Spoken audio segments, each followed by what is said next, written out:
Party Ramvilas ने जो नई ऊंचाइयां हासिल की हैं, आप सबके सामने पार्टी ने कई उतार चढ़ाव देखे। आप सब में से कई ऐसे पुराने साथी भी हैं जिन्होंने मेरे नेता के संघर्ष को देखा। सन 2000 में जब उन्होंने लोक जनशक्ति पार्टी रामविलास का गठन किया, 2009-2010 पार्टी के सबसे कठिन समय में से, सबसे कठिन परिस्थितियों में से एक था, जहां 2009 में स्वयं मेरे नेता खुद चुनाव हार गए थे। पर 2014 से जिस तरीके से पार्टी ने निरंतरता में लोकसभा चुनाव को लेकर जीत हासिल करने के सिलसिले को बरकरार रखा। 2014 में 7 सांसद हमारे, 7 प्रत्याशी हमारे चुनाव लड़े, 6 जीते। 2019 में 6 लड़े, 6 के 6 जीते। और 2024 में 5 लड़े, 5 के 5 जीते। मेरे पास बहुत आसान था, पहले चरण में ही मेरे पिता का निधन हो गया था। मैं उसी वक्त समझौता कर लेता और किसी गठबंधन के साथ जितनी सीटें मिल रही थी लड़ लेता। पर ये पार्टी के सिद्धांतों को दिखाता है, विचारों को दिखाता है, जिससे कभी हम लोगों ने समझौता नहीं किया। आज पुनः आप सबके माध्यम से मैं बिहार की जनता को ये विश्वास दिलाना चाहता हूं कि लोक जनशक्ति पार्टी रामविलास समर्पित है पूरी तरीके से सिर्फ और सिर्फ बिहार और बिहारियों के लिए। आज पार्टी को ये जीत हासिल हुई है, पर उसके बावजूद कल पार्टी की हुई बैठक में पुनः ये संकल्प लिया गया कि इसके बाद पार्टी अब दुगनी नहीं, संभवतः चौगुनी ताकत से मेहनत करेगी। जनवरी में दही चूड़ा के तुरंत बाद, जैसे ही खरमास समाप्त होगा, उसके तुरंत बाद से लोक जनशक्ति पार्टी रामविलास पुनः बिहार भर की यात्रा में हम लोग निकलने का काम करेंगे। सबसे पहले इस प्रेस वार्ता में आने के लिए आप सबका धन्यवाद। आज की प्रेस वार्ता में 3 महत्वपूर्ण जानकारी जो मैं आप सबके साथ साझा करना चाहता हूं, पर उन जानकारियों को साझा करूं उससे पहले जरूरी है एक छोटा जिक्र लोक जनशक्ति पार्टी रामविलास ने जो नई ऊंचाइयां हासिल की हैं। आप सबके सामने पार्टी ने कई उतार चढ़ाव देखे। आप सब में से कई ऐसे पुराने साथी भी हैं जिन्होंने मेरे नेता के संघर्ष को देखा। सन 2000 में जब उन्होंने लोक जनशक्ति पार्टी रामविलास का गठन किया और किस तरीके से अलग अलग पड़ाव पर कई बार पार्टी ने ऊंचाइयां हासिल की, तो कई बार पार्टी को संघर्ष के दौर से गुजरना पड़ा। 2000 में पार्टी के गठन के तुरंत बाद हुए लोकसभा चुनाव में जहां हमारे 4 सांसद जीतकर आए, तो वहीं 2005 के दोनों चुनाव में जहां एक बार प्रदर्शन बेहतरीन रहा, 29 विधायक जीतकर आए, तो उसी साल हुए नवंबर के चुनाव में पार्टी उस प्रदर्शन को दोहरा नहीं पाई। 2009-2010 पार्टी के सबसे कठिन समय में से, सबसे कठिन परिस्थितियों में से एक था, जहां 2009 में स्वयं मेरे नेता खुद चुनाव हार गए थे। पार्टी का कोई सांसद उस वक्त जीत नहीं पाया था। तो वहीं दूसरी तरफ 2010 में भी विधानसभा के चुनाव में पार्टी का प्रदर्शन अपेक्षा के अनुरूप नहीं रहा।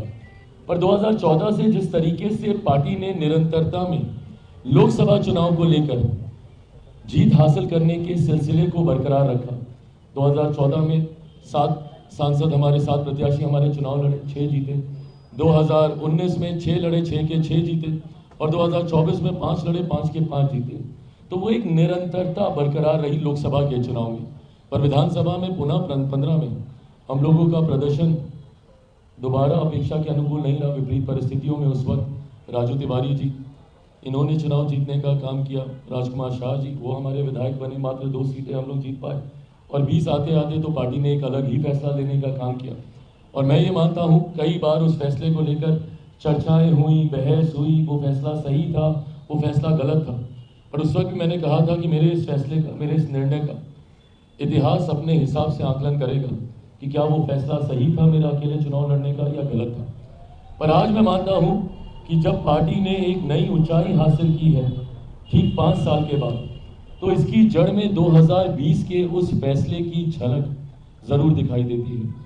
2020 में लोक जनशक्ति पार्टी रामविलास ने विपरीत परिस्थितियों में, जब यकीनन गठबंधन में हम लोग को कॉर्नर किया जा रहा था, गठबंधन में हम लोग को जगह नहीं मिली थी, तो वहीं एक ऐसा दौर था जब मेरे नेता, मेरे पिता आदरणीय रामविलास पासवान जी का स्वास्थ्य ठीक नहीं था और लगभग अगस्त के महीने से वो अस्पताल में थे और उससे पहले से उनकी तबीयत खराब थी।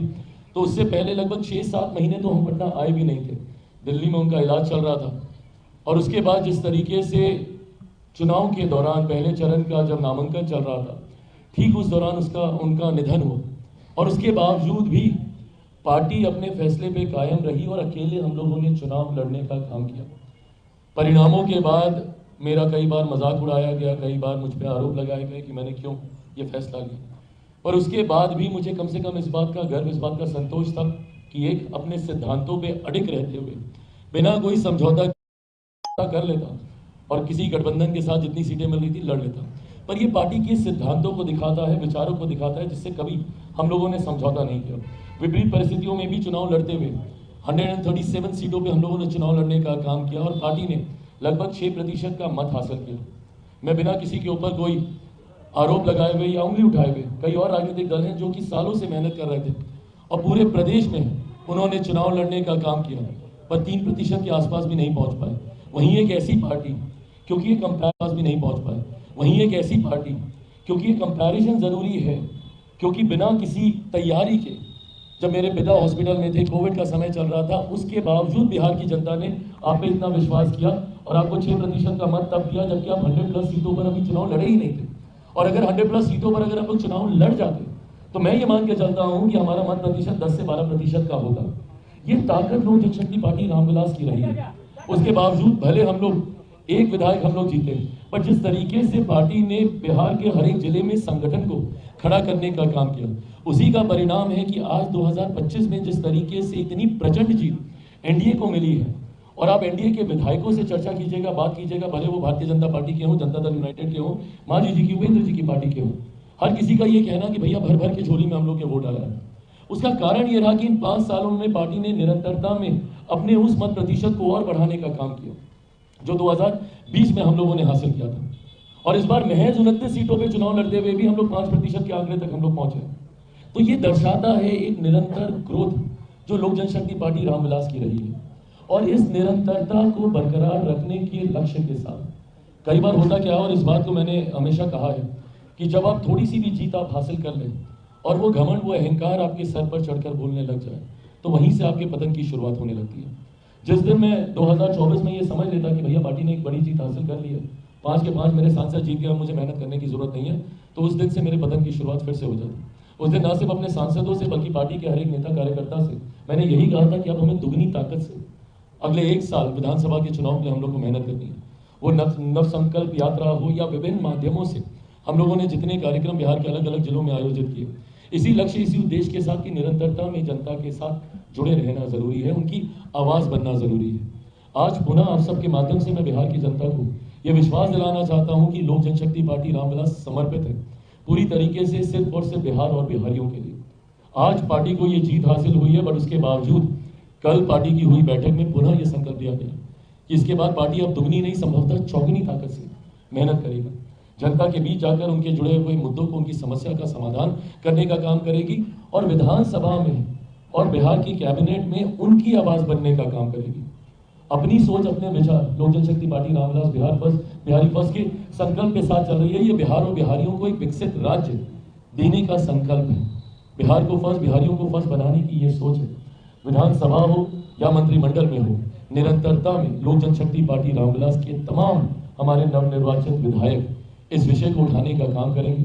मंत्रिमंडल में हमारे मंत्रीगण के साथी इन विषयों को उठाने का काम करेंगे और जनता के साथ लगातार ये संवाद बना रहे। इस बात के लिए मेरी पार्टी का हर एक कार्यकर्ता, हर एक नेता संकल्पित है और इसी सोच को आगे रखने के लिए हम लोगों ने ये फैसला लिया है। और जो 3 जानकारी आप सबके साथ मैं साझा करना चाहता हूँ, उसमें पहली जानकारी है कि एक खूबसूरत संजोग है कि परिणाम एक ऐसे समय आए हैं जब लोक जनशक्ति पार्टी रामविलास का स्थापना दिवस की दहलीज पर हम लोग मौजूद हैं।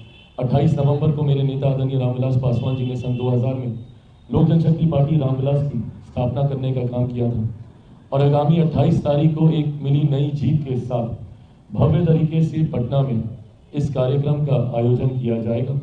28 नवंबर को पटना में कहां पर, कितने बजे ये कार्यक्रम होगा, ये आने वाले दिनों में पार्टी के प्रदेश नेतृत्व द्वारा ये जानकारी साझा की जाएगी। अशरफ अंसारी जी, राजू तिवारी जी के द्वारा ये तमाम जानकारी आप सबके साथ साझा की जाएगी।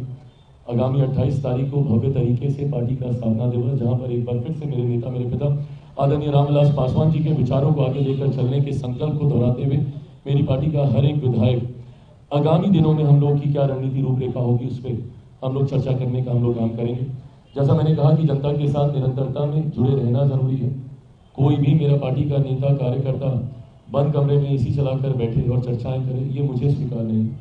And I would want to lead by giving examples. मैं खुद उदाहरण स्थापित करने पे मैंने विश्वास किया है और मैंने पार्टी के नेता कार्यकर्ताओं को हमेशा बस इतनी आग्रह किया है कि जितनी मेहनत मैं कर रहा हूँ बस उतनी करें, ना मुझसे 1 मिनट ज़्यादा करने की ज़रूरत है, पर मुझसे 1 मिनट कम कीजिएगा तो मुझे ज़रूर एतराज़ होगा। ऐसे में आगामी नववर्ष की शुरुआत में ही जनवरी से ही, क्योंकि दिसंबर में फिर पार्लियामेंट चलेगा और उसके बाद बड़े दिनों की छुट्टियां होती हैं, तो हर कोई स्वाभाविक है अपने घर परिवार के साथ वो समय बिताता है। बट जनवरी में दही चूड़ा के तुरंत बाद, जैसे ही खरमास समाप्त होगा उसके तुरंत बाद से लोक जनशक्ति पार्टी रामविलास पुनः बिहार भर की यात्रा में हम लोग निकलने का काम करेंगे।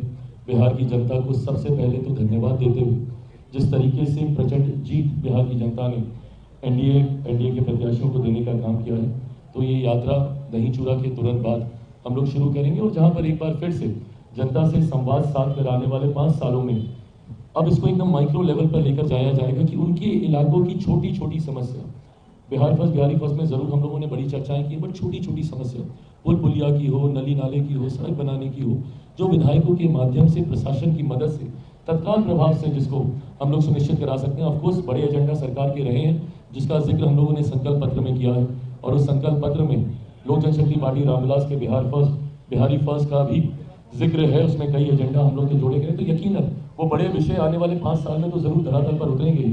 1 करोड़ रोजगार देने की हम लोगों ने बात की है, बिहार के हर एक जिले में उद्योग खोलने की हम लोगों ने बात की है, तो उन पर तो जरूर काम करेंगे।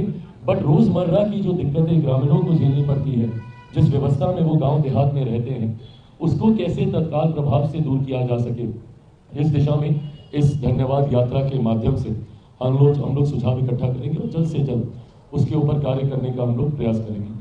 अंतिम घोषणा में एक महत्वपूर्ण जानकारी, जिसपे पार्टी के प्रमुख सदस्य कुछ समय से हम लोग कार्य कर रहे थे और लगभग उसको एक अंतिम स्वरूप दिया जा चुका है। ऐसे में आज मैं फ्लैग ऑफ करना चाहूँगा इस विषय को, क्योंकि मेरे लिए वो काफ़ी ज़्यादा महत्वपूर्ण था।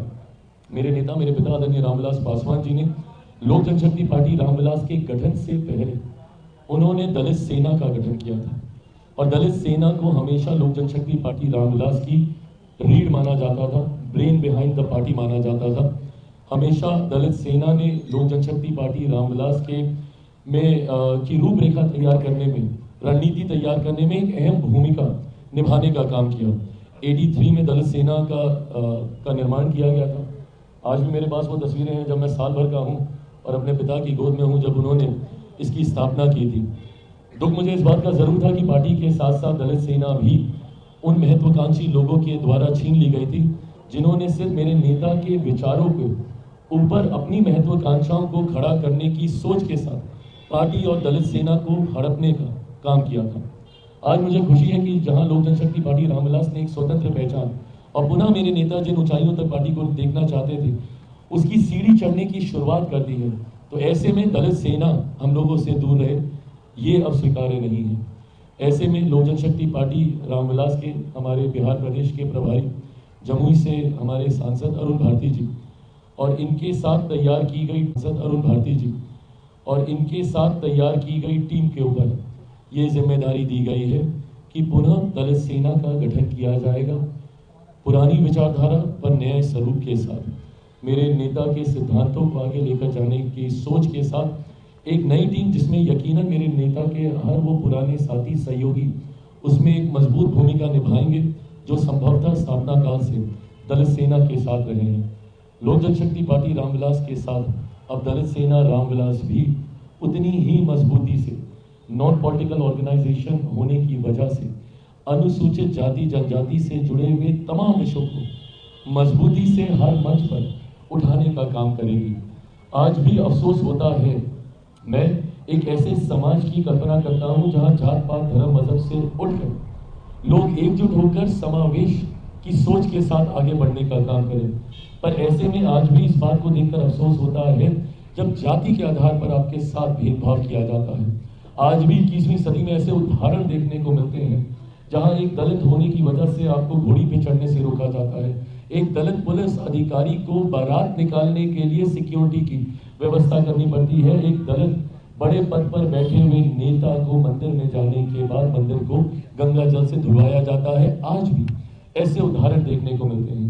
दल सेना ने हमेशा से इस बात को लेकर संघर्ष करने का काम किया है ताकि जाति के आधार पर किसी के साथ किसी तरीके का भेदभाव नहीं हो और एक इक्वालिटी की भावना के साथ, समावेश की सोच के साथ सब आगे बढ़ने का काम करें।